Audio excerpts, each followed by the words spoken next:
One is part 1 and another one is part 2.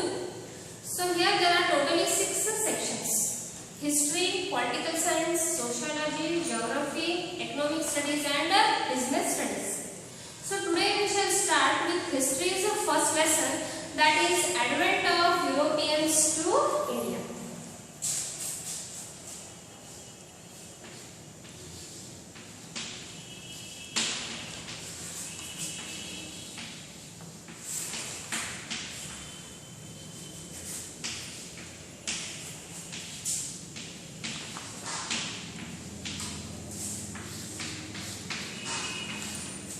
So here the name itself tells us about this lesson, that how these European countries came to our India and how they conquered the territories of India and started ruling India. So here see, the main reason was how these European countries came was trade. For trade purposes they came to India and captured the whole India.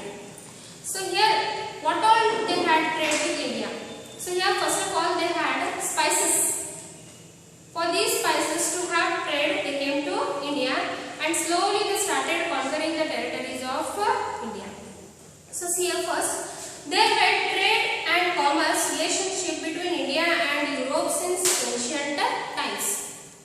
There was great demand for Indian spices like pepper, cardamom, ginger and many other spices in Europe. The trade relationship continued between India, Europe and other Asian countries even during Middle Ages. So these were the spices which had a lot of demand in European countries. So these were the Indian spices like cardamom, pepper and ginger. So here because of these spices the European countries had trade contacts with India and these were of great demand in European countries. The Arab merchants carried the Asian merchandise into Constantinople of Eastern Roman, that is Byzantium Empire. Italian merchants would buy these goods and then sell in European countries. Like this, Constantinople was the center of international business and considered as the gate of European trade. So here see, it is very important question for 1 marks. Which country was considered to be as a trade center? That is Constantinople. It was also called as gate of European trade. So here Constantinople had become the center place for trade for the Italian merchants and also for the Arab merchants. From India the Arab merchants would buy these spices and sell it to the Italian merchants, and these Italian merchants would carry these spices and sell it to the European countries. So see here, so it was called as the gate of European trade. Constantinople was considered to be as a gate of European trade. While Arab merchants had gained monopoly over the trade in Asian countries, Italian traders had gained monopoly over trade in Europe. So see here, the Arab merchants had gained monopoly over trade in Asian countries. So Asia is a big continent. So here which all countries were there? There the Arab merchants had monopoly. Monopoly means only those people have those goods to sell, or those only have the rights to sell. So each and everyone had to buy only from them. So they sold at a costlier rates, and other countries they had to buy from these merchants. None other people had sold these goods, so there was great demand of these goods. So in this way, over Asian countries, the Arab merchants had monopoly, and over the European countries, the Italian merchants had a monopoly of these spices. And Constantinople was the main market or center place for this trade. The merchandise from Asia had brought good profits to the Italian merchants. So here, the Arab merchants also had earned lot of profit, and even the Italian merchants also had earned lot of profits. Why? Because they had that much control over the trade and they were the monopolies. So next here, the fall of Constantinople.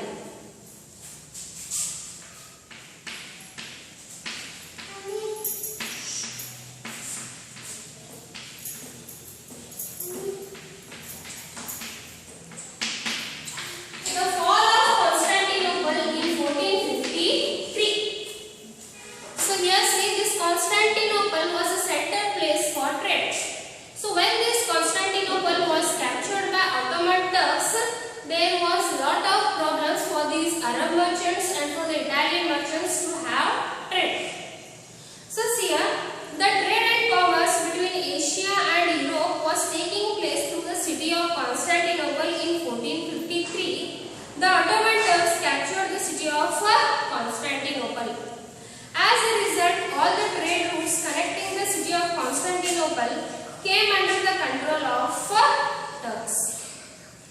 here see, when this Constantinople was captured by Ottoman Turks in 1453, they had control over this Constantinople. And now they wanted that the trade should take place through this Constantinople. If it would take place, then they started levying more taxes on this trade, because they also wanted to earn more profit by levying heavy taxes. So when these merchants had to pay more tax, then their profit would be decreased. So see here, the Turks started levying too many taxes on the goods passing through these routes. As a result, the merchants felt that the trade was not profitable. Meanwhile, Spain and Portugal were attempting to break the monopoly of Italian traders. They started encouraging courageous sailors to find a sea route to India.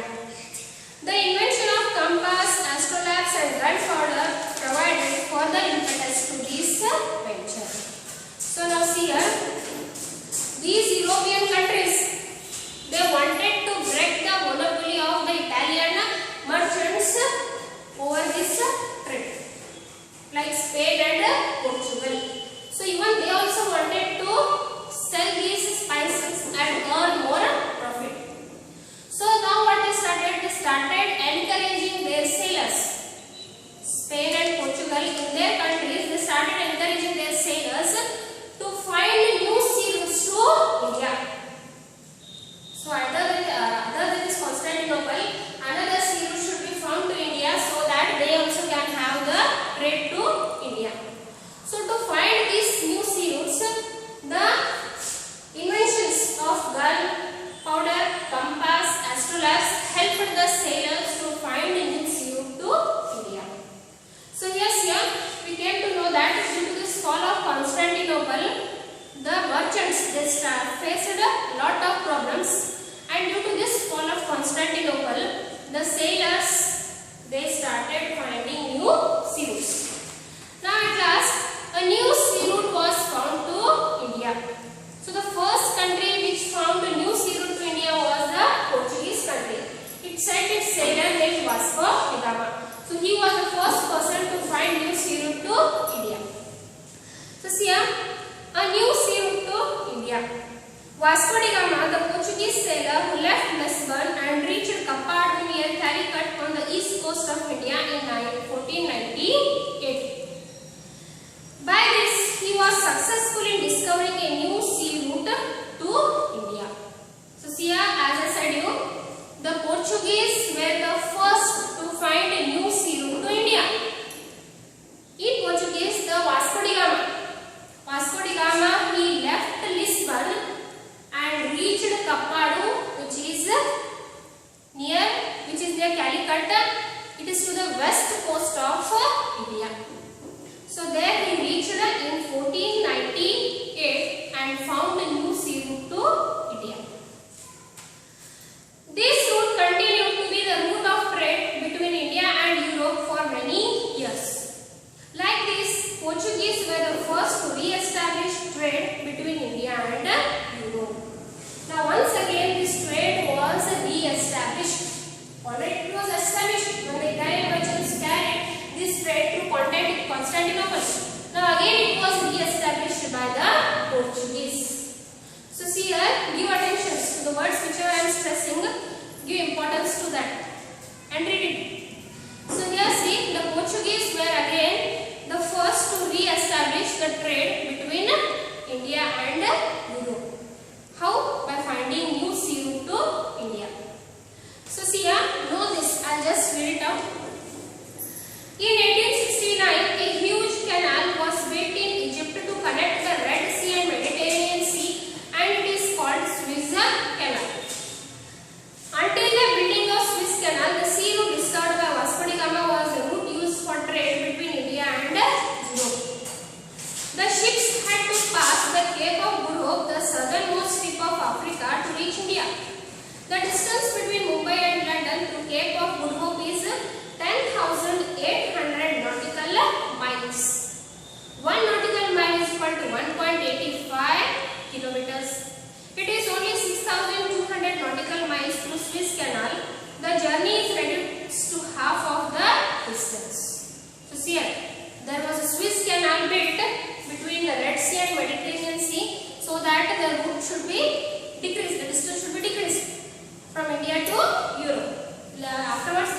carrying on trade with this group. Next here, European trade companies.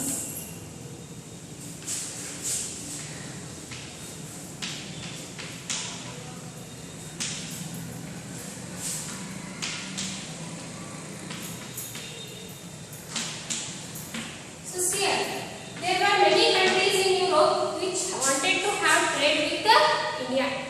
In that, which were those countries who opened their companies in India to have trade?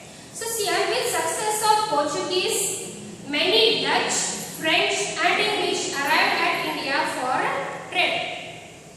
This development not only changed the history of India, it also changed the history of European countries. So already you know that Portuguese were the first to find a new route to India. They were the first to re-establish the trade between India and Europe. Now not only the Portuguese but also the Spain, Dutch, French, English. They also wanted to have trade with India. So these trade developments only changed the entire history of the European countries and also the history of India. So here in that first country is Portuguese.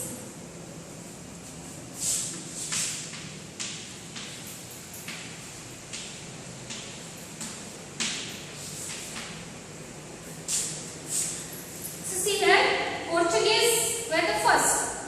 So Portuguese were the first to arrive at India for the trade and were also the last to leave India on the sea route.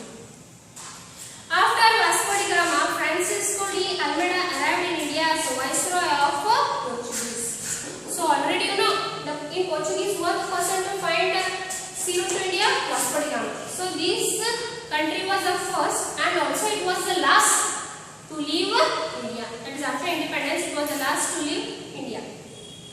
So here after Vasco da Gama, Francisco de Almeida arrived in India as Viceroy of Portuguese. So he was the Viceroy of Portuguese in India. Why? Because in India there was trade in between India and Portuguese. So here Francisco de Almeida was Viceroy after Vasco da Gama. He implemented blue water policy in order to establish the supremacy over the sea instead of supremacy over lands. So here see this Portuguese, they had trade with India. How? By sea routes. So here to have supremacy over these sea routes, he introduced this blue water policy. So in Portuguese, the blue water policy was introduced by Francisco de Almeida so that he could have supremacy over sea routes, then land routes. Next here, Alfonso de Albuquerque, who came after Almeida, is considered as the real founder of Portuguese Empire in India. So see, these were the people who were viceroys in India. They had trade with India, but Alfonso de Albuquerque, he was considered to be as the real founder of Portuguese Empire in India. Why? Why? Because he conquered few places in India and those places were under the control of the Portuguese. So see here, he waged a battle against the Sultan of Bijapur in 1510 and won Goa. Goa became the administrative center of Portuguese administration in India. So see here, this Alfonso de Albuquerque, he waged a war or battle with the Sultan of Bijapur in 1510 and he conquered Goa and he made Goa as the center place for the administrative purpose. The Portuguese had absolute monopoly on trade with India for almost a century and their power declined with the arrival of English and French. So see here, these Portuguese had trade with India for about 100 years, that is about a century. So here after having trade for about almost 100 years, their power started declining, means they became weak when these French and English they arrived in India. Now next is Dutch.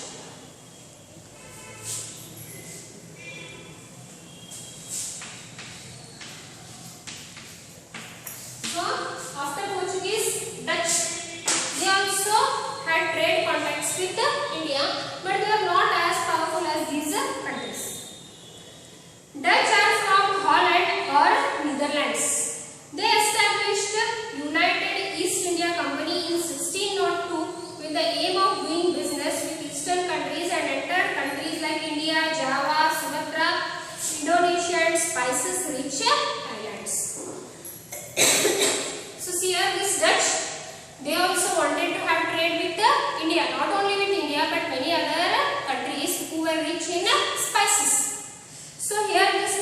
were from Holland or from Netherlands. So here they had trade contacts with India, Java, Sumatra, Indonesia and nearing islands who were rich in spices. They established warehouses in Surat, Bhuj, Cambay, Cochin, Nagapattinam, Masulipatam and Chinsur and other places in India.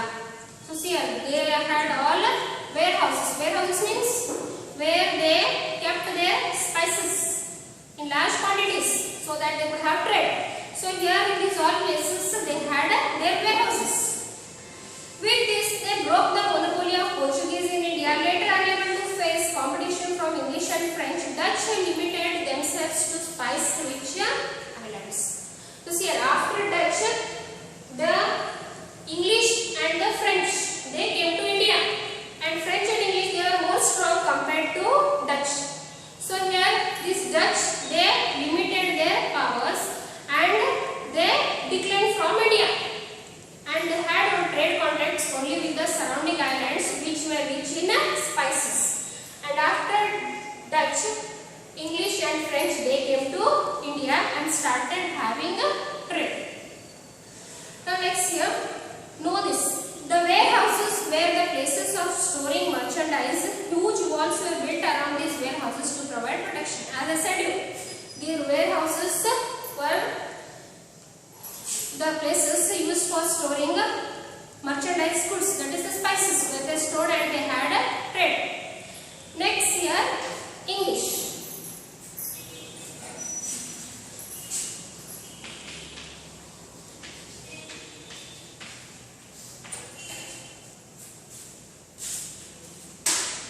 English. In 1600, December 31, Queen Elizabeth issued a royal charter authorizing English East India Company to trade with eastern countries for 15 years. See here, Queen Elizabeth, she said, or she issued a license or a royal charter. Charter means it's a document saying that you can have trade with the eastern countries for about 15 years. When in 1600, Queen Elizabeth, she said to the English East India Company, you can have trade with the eastern countries for 15 years. The company started the business formally in 1613. So when this English started business, 1613. But when this English East India Company was founded in 1600. So it was founded in 1600. That is, Queen Elizabeth had issued that charter in 1600. But this English East India Company started having trade in 1630.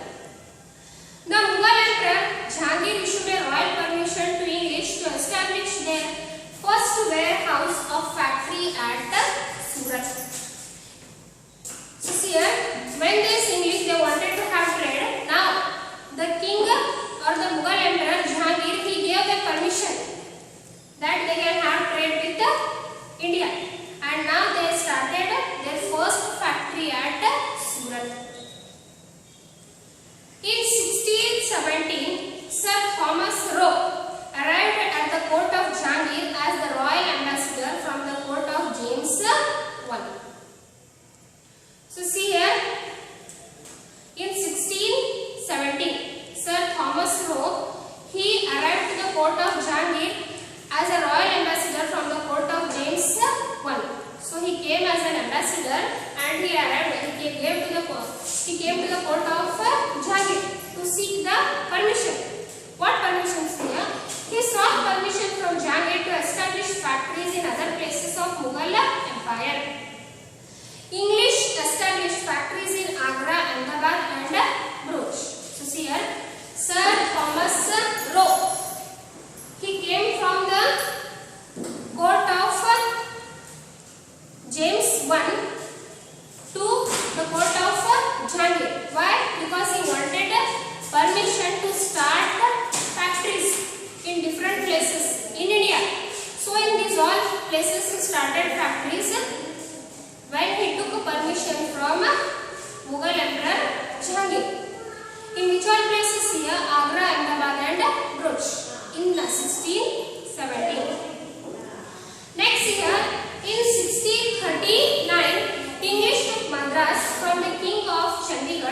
and established a strong fort named Saint George Fort.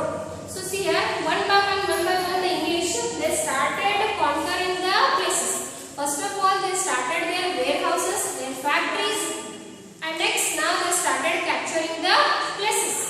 Now here see, the English they captured Madras from the king of Chandragiri. And next year they captured that fort and named it as Saint George Fort.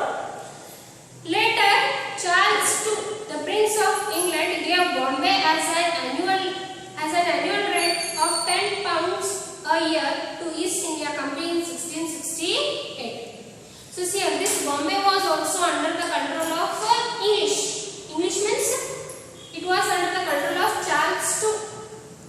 So here, this Charles II, what he did, he gave this Bombay to East India Company. East India Company means the English who came to India and started their administration in India for trade.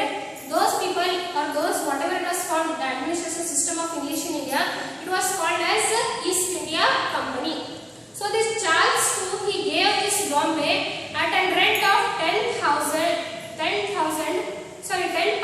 a year as an at a rent. So these East India Company they had to give 10 pound rent to the king, that is Charles II. He was the Prince of England.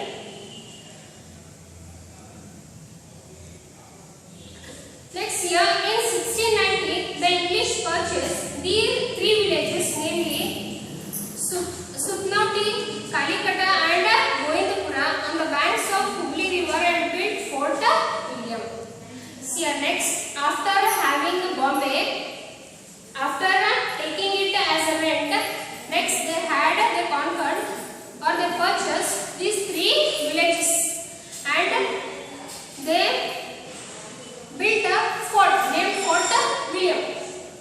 The city of Calcutta grew around this fort.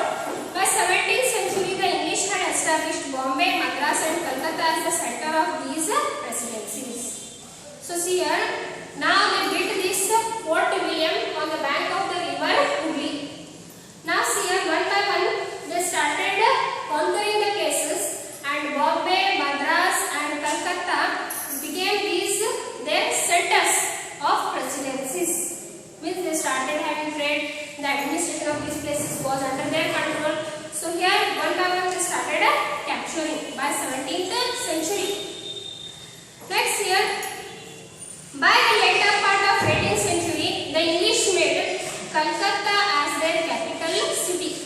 They implemented their own civil and criminal procedure courts in the areas that were under their control.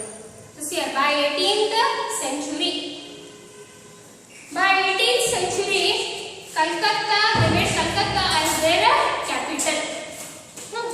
They made Calcutta as their capital city. And when they made Calcutta as their capital city, whatever the rules, the regulations, the administration was there, they carried on according to their own wish. This own wish means whatever rules, laws they made, that only all had to follow. Either it might be civil or criminal codes. So they made their own rules and regulations.